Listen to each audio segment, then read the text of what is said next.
because I said you could talk, so I'll come in.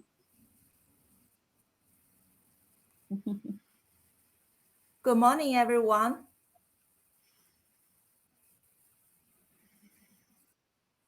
Okay.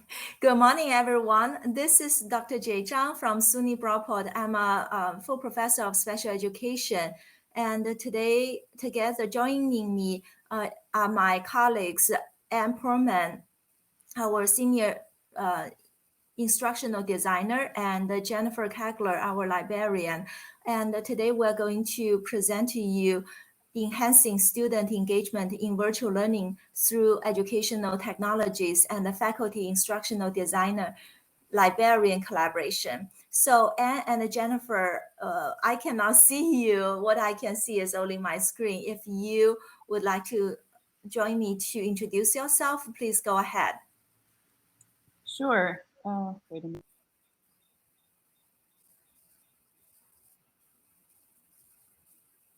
Worked with this collaboration for a couple of years with Dr. Zhang and Anne Perlman. Thank you. I don't see Anne on here either. I can see you, Jay. Okay. I know she has some issues logging in, so I think Chris is working with her. Mm-hmm. Okay, thank you. So should we go ahead, and then when Anne joins us, she can have the air. Okay, thank you so much, Chris. So by the end of this 30 minutes, we hope you will be able to reach the following learning outcomes.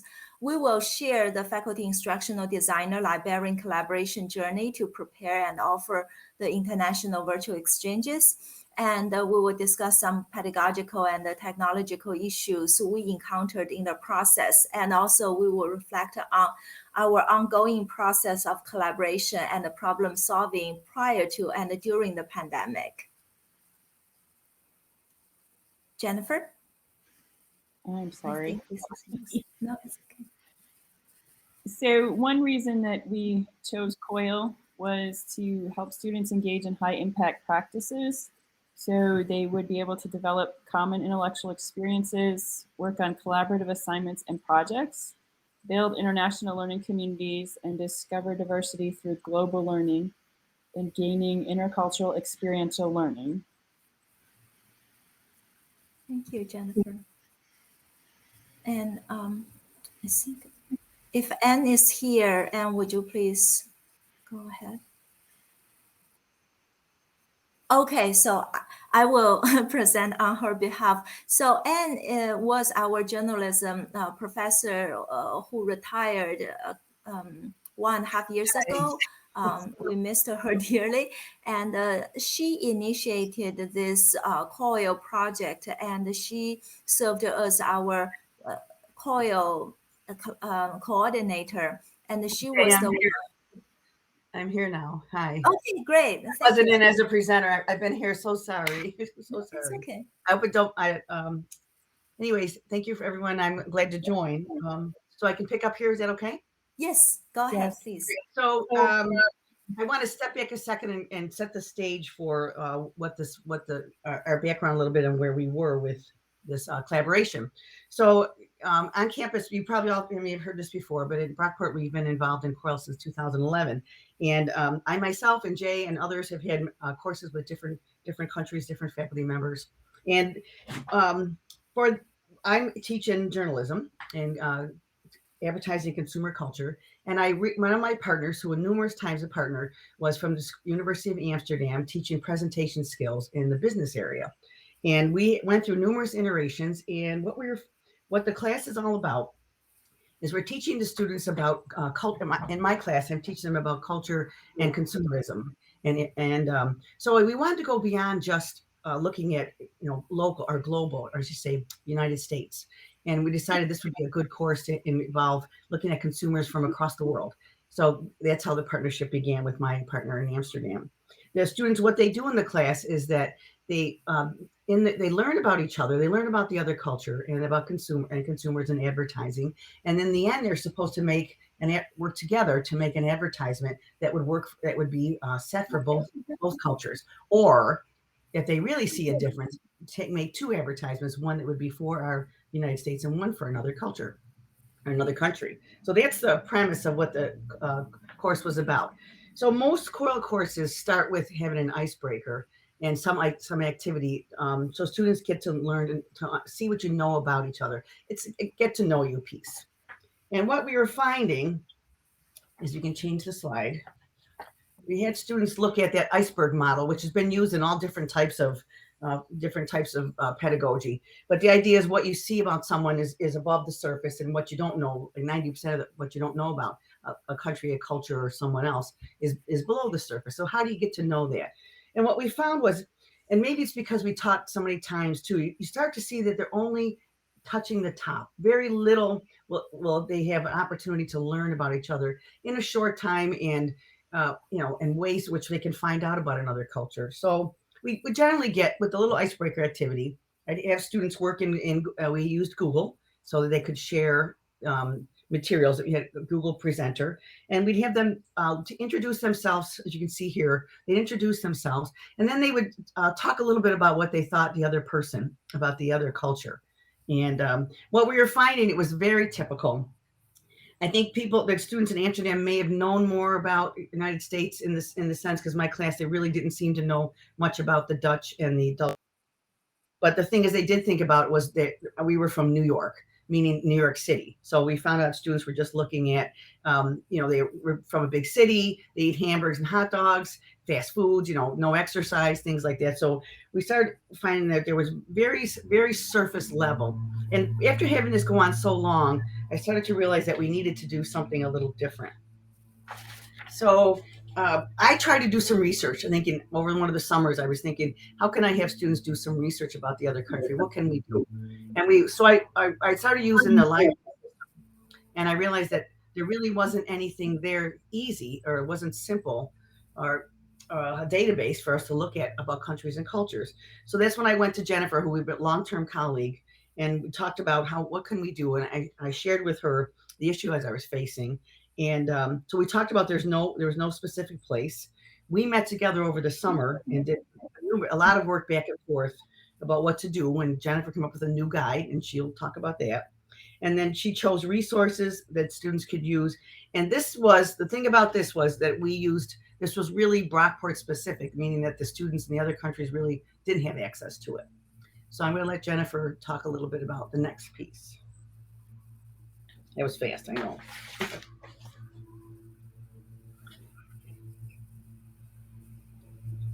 We can't hear you. Oh.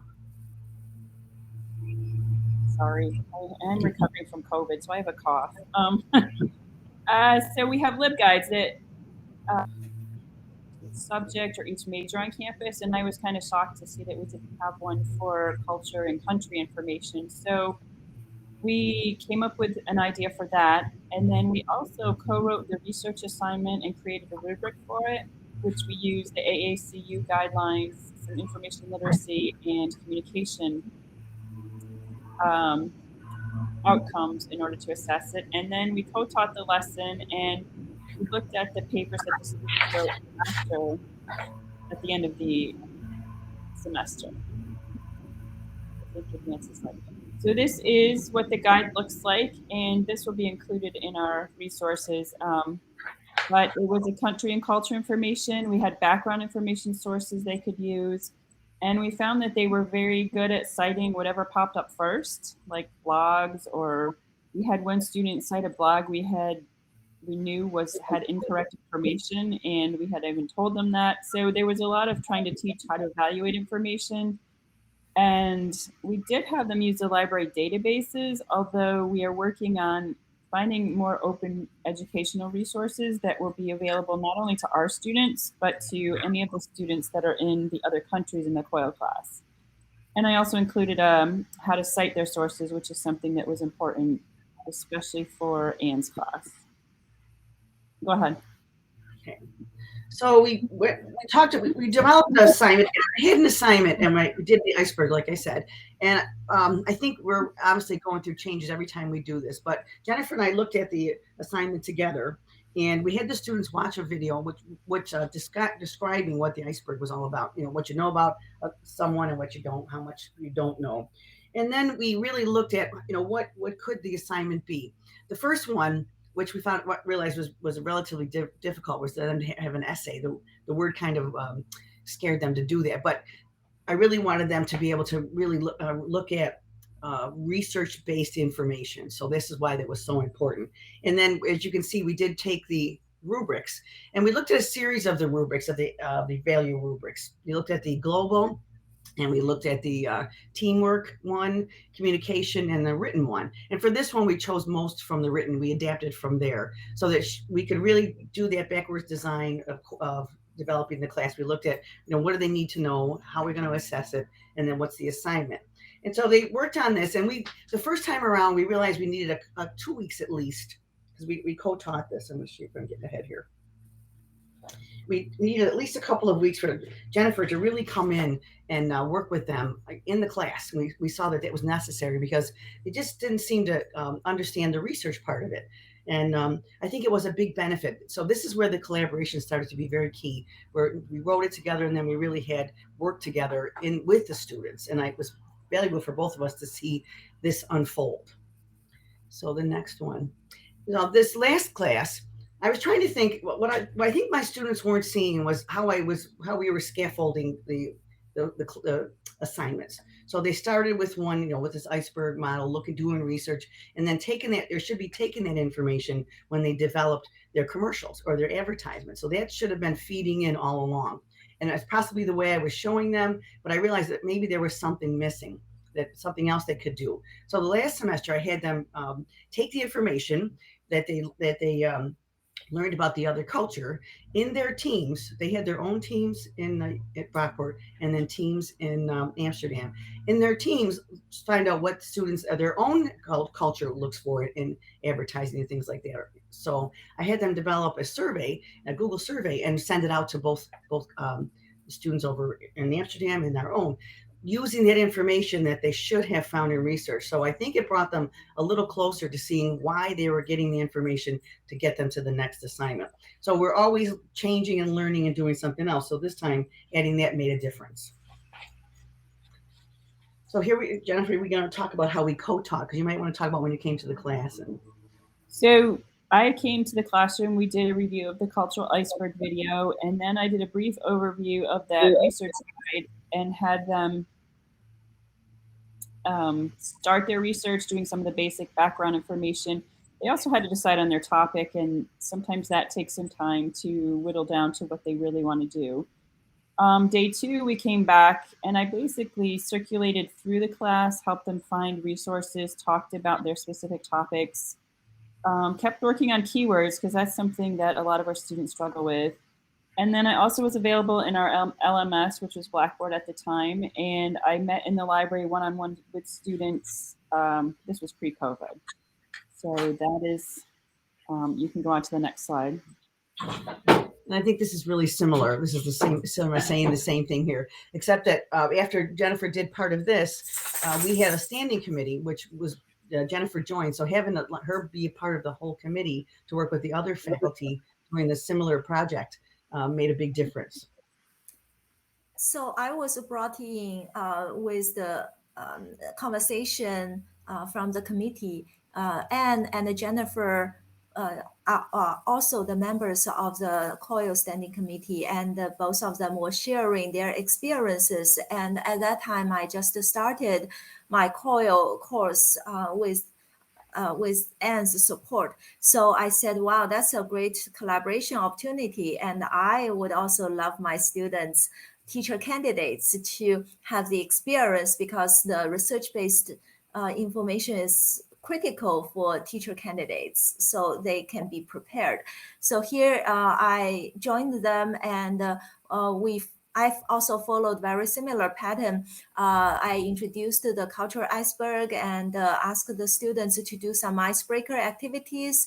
The only one difference I did with the introduction part is because my students have other assignments, so I just simplified the assignment and change it to a graphic organizer. And I also invited Jennifer and Anne to my class to co-teach. And also during the pandemic, Jennifer created a library module, which I can put into the Blackboard, which is our learning management system, to support my students' online learning. And here is the pictures Anne took. So the three of us were co-teaching, and I believe this was our very last in-person lesson in March 2020, right before the COVID outbreak. So Jennifer was invited to my class to talk about the library resource with my students and to support the students to find the information. And Anne was also invited into the class to co-teach. As a senior instructional designer, Anne provided her insights related to the technology support, as well as sharing with my students some of her students' experience in COIL. Because to us, this was a couple of semesters for us to offer COIL course, but for those students, this was the very first class for my group of students this particular group of students to take the COIL course. So the three-way supports really put the students in a very good hand. They are very well supported by three of us.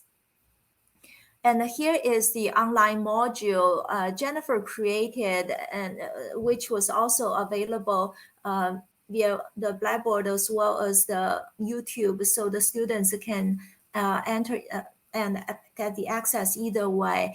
And in the online module, Jennifer introduced herself, talked about the overview of the research guide, as well as talk about the how to find resources for especially for deeper culture. Jennifer, do you want to say something about this as well?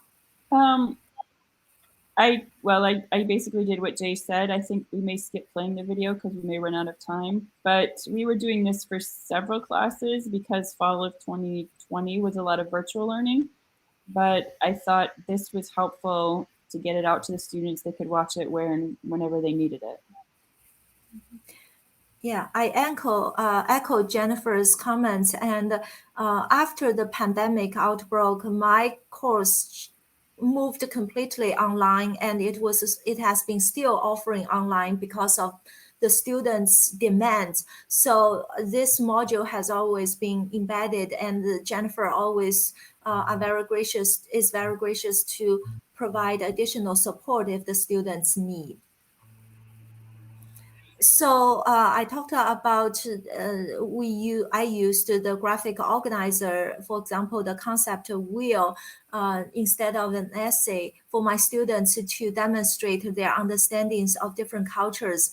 And these are the two examples from the left part is from Mexican students, and the right part is from one of my students. They go over the cultural iceberg, and then they use the library's database to study each other's countries and cultures. And then they come back to fill out this concept wheel. This assignment took place before they even meet with each other. So when they meet with each other, they can have a better understanding and can have a deeper conversation. This is another example which is in part of the introduction, and this was a three-way COIL. My Ukrainian and my Brapo students collaborated, and they use our library resource database to study about each other's countries and cultures. And then they come back to do an introduction, embedded their understanding about what they learned from this. So for mine, I did a revision after seeing what Jay did with the concept wheel, and I realized the students had such a struggle with the essay. And I spoke with Jennifer. We talked about students writing sentences instead of essays, take away the stress of the idea of writing something longer. But I think that when I look at Jay's concept wheel, I still think that would have been the better thing to do. I think I would have needed to have a little time to teach them how to do it. The difference in our classes too is Jay has the master's level, and mine, the last course, was mainly all freshmen, and so yes, so I think that's changing this did make a difference. But they did say to me how many words in the sentence, things like that you expect from undergrads. But I do think it still was better, and each time we do it, it gets better with the changes that we're making. Yeah, when I saw, okay. sorry, no, go ahead. Yeah, when I saw Anne's change the assignment, I also asked my students to do the citations, and they will add the reference list to at the end of their assignment, so they show their strategies or their understandings are research based instead of just coming up with whatever the resources are. So this is the beauty of the three-way collaboration. I think, like, for example, Anne's students are mainly freshmen, but my junior, senior, and some of them are in their master programs, and they can build up their skills of using the library resource and provide themselves the citations skills. So two things we saw come out of it too also were my colleagues in the other countries said they thought there's knew a little bit more. They knew more than just that little tip. That they noticed that when they did the assignments, that there was more information from my students and more solid information. And also, Jennifer can probably say a little bit about this, but students did from my class. I think maybe two or few started going to see her more. And I think that's another thing we're leading to is having them use that library as a resource more, beyond what we have in the class. Okay, so what we did was go back one picture, please. I just wanted to show. So I did find that because they did better research, part of the assignment was to look for students found a product and they looked for how it was advertised in the United States and how it was advertised overseas. And this is they had to show me, and then they had to develop that. So I did find that they did start to narrow down when they got to the group part. They got to narrow down better together from the research. I think what I might do different, they like the group work better, so I may pull it in sooner. Go ahead. Something.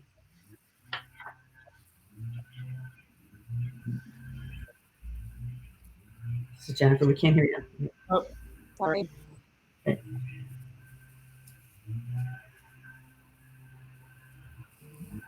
I've collaborated now for several years, and we have worked together to do some scholarship. We presented at an international conference, and we also worked together to write a book chapter. And then we're doing this presentation, and we also have talked with some of the faculty and staff at SUNY Brockport about using this model and also getting the word out about COIL and learning how to do collaborations with professors and students from around the world, which has been really interesting. So as Jennifer talked about our scholarship products, I also want to share a little bit more related to these COIL reflections. With these three, well, they say two heads are better than one, and I will say three heads are even better. And I really have learned so much from the collaboration with Jennifer and Anne. And I don't think without them, I would be able to offer my COIL courses repeatedly since spring 2018, since the first semester of offering the course. So I feel like I also had the opportunity to better prepare my students for intercultural competence, especially for my teacher candidates. their demographic is very different, can be very different from their students in K to 12. And sometimes the student teaching may be the first time they work with students from different demographic perspectives, and they may experience culture shock.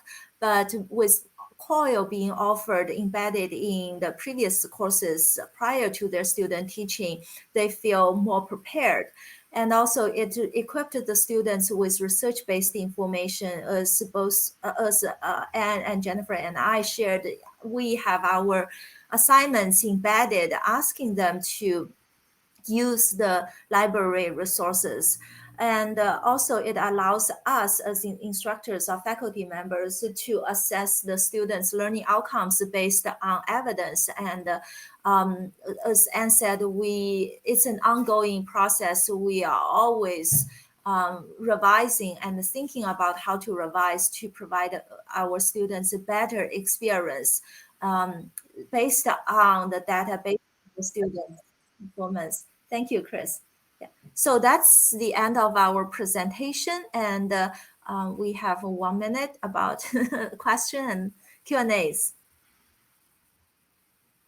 Any questions? I will bring this back to our email address. So if you have any questions, feel free to contact us as well.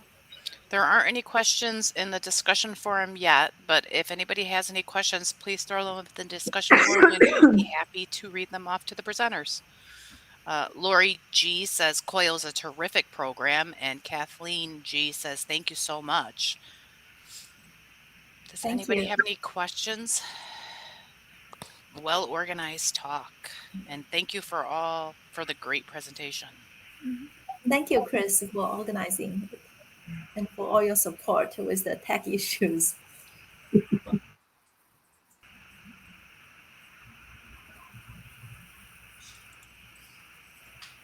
If no, then Chris, can we email you our PowerPoint so you can share with the audience if anyone is interested in? Yes, we can see what we can do.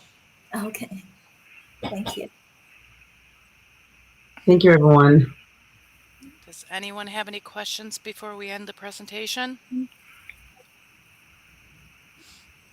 just want to give everybody a time in case they're typing.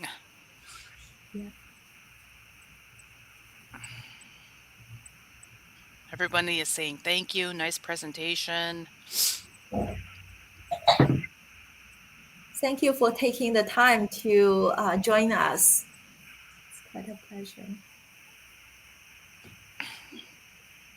Don't forget, if you'd like to connect with any of the presenters, you can go to the meeting hub and connect there and exchange virtual business cards so that you can collaborate in the future. Well, thank you everybody for joining us, and you have a great rest of your day. Thank you, Chris. Thank you. Bye. Bye.